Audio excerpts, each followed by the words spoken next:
What's up, everyone? It's Anna, also known as that Star Wars girl, and I know I haven't been making a lot of content lately, but it's because I've been attempting to redo this entire wall, and I'm not going to do a video when everything is destroyed, but it's getting there. I built an entire stand all by myself for my action figures. You can kind of see it. I need to make a couple more because I have a lot more action figures, and I need to add some more shelves, but more content is coming. I apologize for the lack thereof.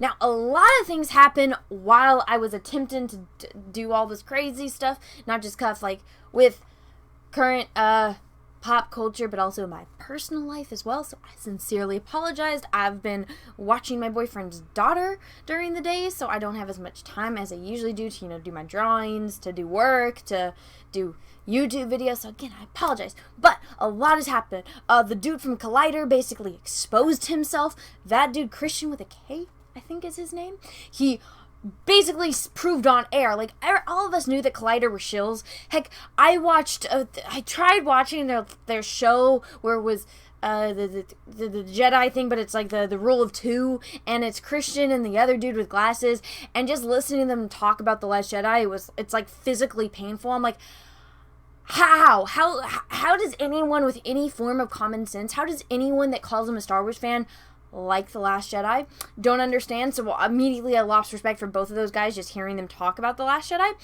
But then that one Christian dude with the Christian with the K, he talks about how, oh, I've been working my ass off being a Star Wars fan for 5 years. It's like, so you've been working your ass off being a Star Wars fan for 5 years.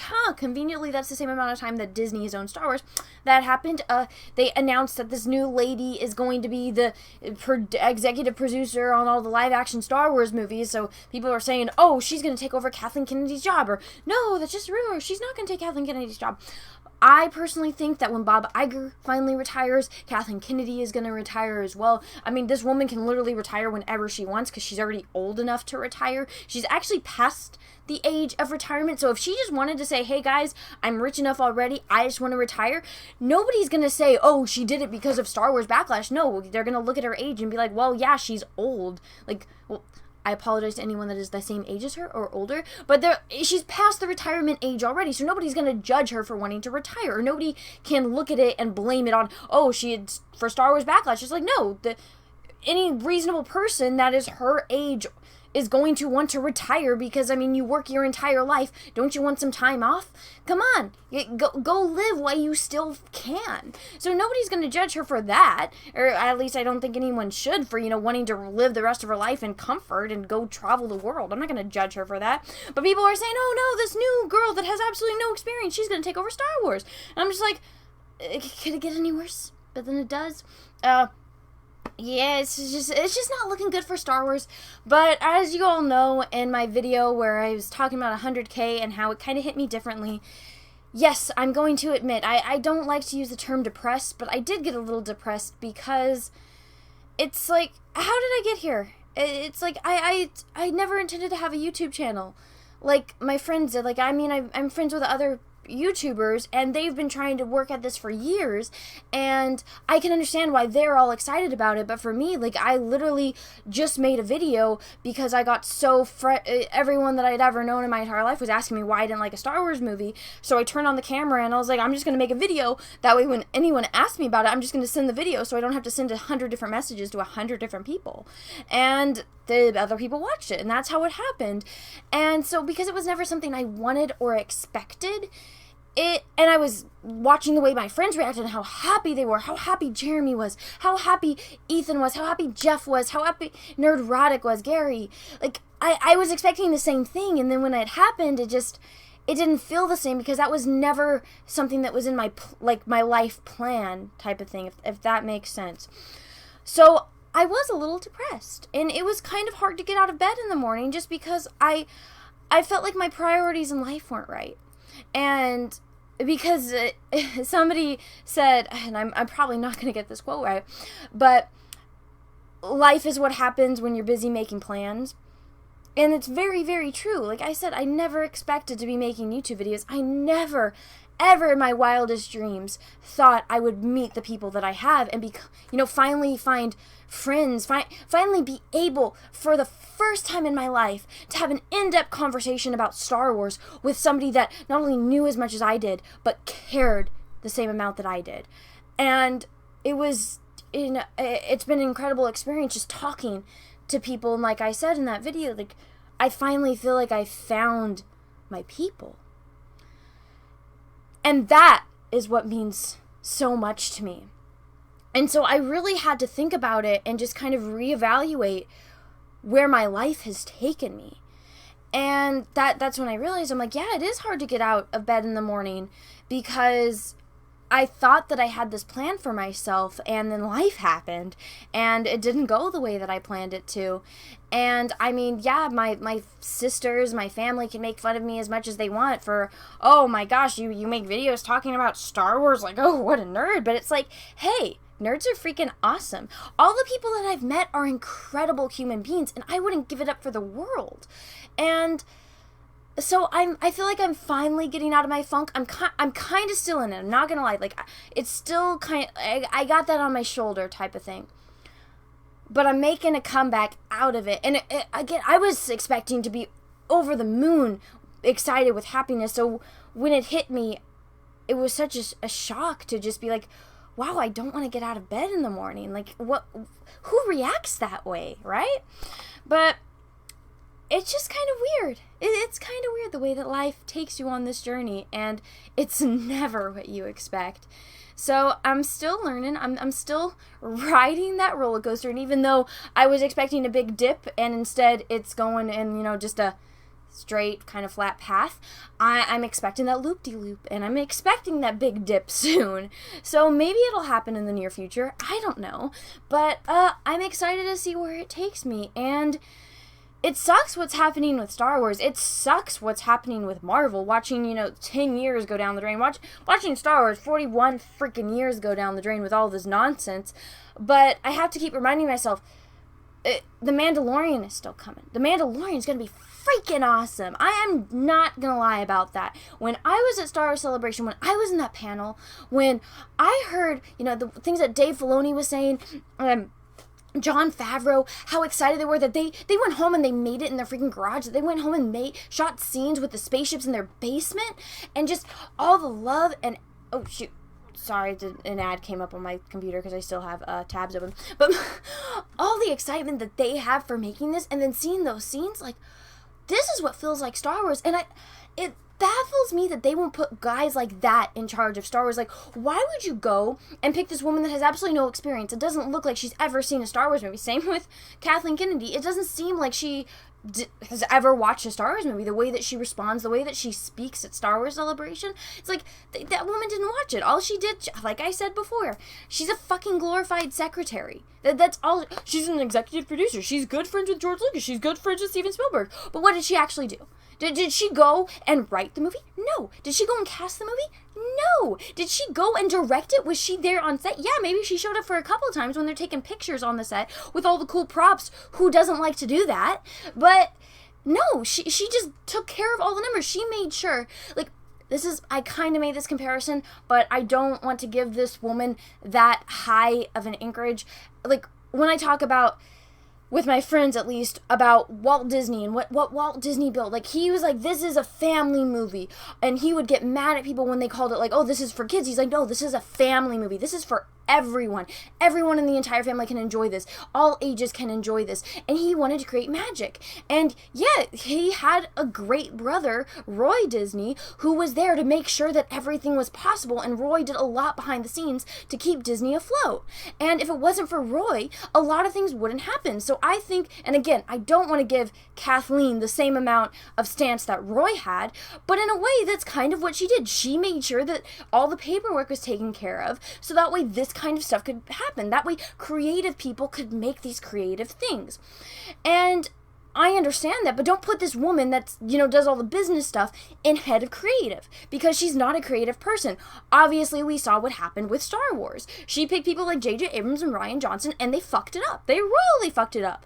And, it sucks because now Carrie's gone. We're never going to get the remake that we want. We're never going to see Han Solo, Luke Skywalker, and Princess Leia together again. We're not. Peter Mayhew is gone now. And it's like, she fucked it up, and what the decisions that she made cannot be undone. And now they're bringing in this other woman who, I don't even want to say her name, but it's just like, you bring in this other person that doesn't have experience. Why don't you have someone like Jon Favreau, like Dave Filoni? Have them come in, be the head of creative, have them set up all the TV shows, have them set up all the movies, have the people that actually love Star Wars, the people that actually care about Star Wars. Have them do all of that, and then you can have the executive producer behind the scenes that's making sure everything happens, and you would make box office gold. Why don't you do that? I don't understand, but I think it's mainly because all this SJW nonsense. They don't want to put a white man in charge of Star Wars. Well, guess what? There's plenty of Hispanic men that love Star Wars. There's plenty of Asian men that love Star Wars. There are plenty of black men that love Star Wars. Heck, there are plenty humans that love Star Wars. Go fucking find one. There's plenty of them out there. Star Wars would not be $1 billion fucking dollar, it's like, oh my god, like, IP, if it wasn't for all the people that love Star Wars. And you can go find them. It's not that hard. Well, apparently for them it is. Go find someone that loves Star Wars, put them in the head of creative. They should at least have, a pop quiz. Hey, who's this, like, go through the entire lore. Make sure that they know about the EU. Make sure that they know about Knights of the Old Republic. Make sure that they've actually watched the Star Wars movies. And then have them be the head of creative, so that way you actually make a Star Wars movie that makes sense and fits within the lore. Just do that, put them in the head of creative, get someone that's good at business, behind the scenes, making sure that everything happens, make sure that you don't lose hundreds of millions of dollars like you did with Solo, and guess what? You would make money. Your business would succeed. And they don't do that because they're freaking idiots. And it's all because they want to be political. And they want to fit with that political norm. They want to have a little checklist. It's like, okay, well, we need this, and we need this, and we need this to fit in with our politics. And it's like, that's not what Star Wars is about. That's not how running a business works. It's not. And it's losing you money. Just go look. Guess what? The Mandalorian's going to make you money because it's a show made by people who love Star Wars, who have loved Star Wars their entire lives. Dave Filoni, that was mentored by George freaking Lucas, who created Ahsoka Tano. You can go watch the Clone Wars.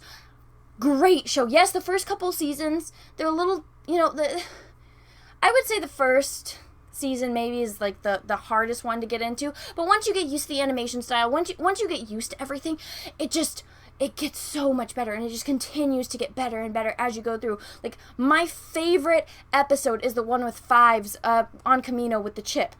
One of the greatest TV episodes of all time. If you haven't watched Clone Wars, watching the entire series just for that episode, in my opinion, is worth it, because one of the best episodes ever made. And Dave Filoni did that. It's incredible, the things that Star Wars fans are able to make. I mean, heck, you can go look at the fan that, if you all know him, that did freaking the Darth Vader fan film. I mean, that has more heart than anything that they've made at Disney. And, I mean, even the guys that did the reimagined scene with Darth Vader and Obi-Wan Kenobi. And I've said this before just to friends. I don't think I said it in a video yet. But if they did a Darth Vader, like, for me, when I watched that scene, Darth Vader is my favorite character, so I am going to be incredibly biased. But it seemed like if that scene was Star Wars A New Hope, but from Darth Vader's perspective. And I would love to see that, because obviously when we're watching Star Wars, it's all from, like, Luke Skywalker, Princess Leia, and Han Solo. It's from the good guy's perspective. So we're watching Luke Skywalker go on this journey. And yes, we have Darth Vader pop in from time to time for the plot and everything with his relationship with Luke. But what if we watch the entire movie from Darth Vader's perspective? And that's what that little, the Darth Vader and Obi-Wan scene reimagined. That's what it felt like for me. Do you know how much money you would make? And yeah, you don't even have to get all of the actors to come in. Just use the clips from the original movie and just show it with Darth Vader's point of view. Show Darth Vader's entire arc through all of those movies, how he's feeling. I would love that. I would watch the shit out of that. So would a lot of people. A lot of people like that reimagined scene. It was great. I know Jessi didn't like it, and I love Jessi to death. I understand that she has a completely different perspective than I do. But again, Darth Vader's my favorite character. I'm going to be incredibly biased. But I guess the entire point I'm trying to make is that if you just get a Star Wars fan that loves Star Wars, that Star Wars is in their blood, that they live and breathe Star Wars, and you put that person as head of creative. I don't care if it's a man. I don't care if it's a woman. Just get somebody that loves Star Wars, that they live, breathe Star Wars. Head of creative. Do you know how good your business would do? And yeah, you get someone behind the scenes to do all the business work. You get them to take care of the numbers. You get them to figure out all the other things. But put someone that actually cares in creative control, and you will make all of the monies. I don't understand why they can't figure this out. It just absolutely blows my mind, and it's sad. So yeah, okay, there's a new woman into Disney. Big freaking whip-de-doo. Not going to help anything. If you want to make a smart business move, if you don't want to lose your investment, you bought Star Wars from George Lucas for a lot of money, billions and billions of dollars, and you decide to throw that all down the toilet.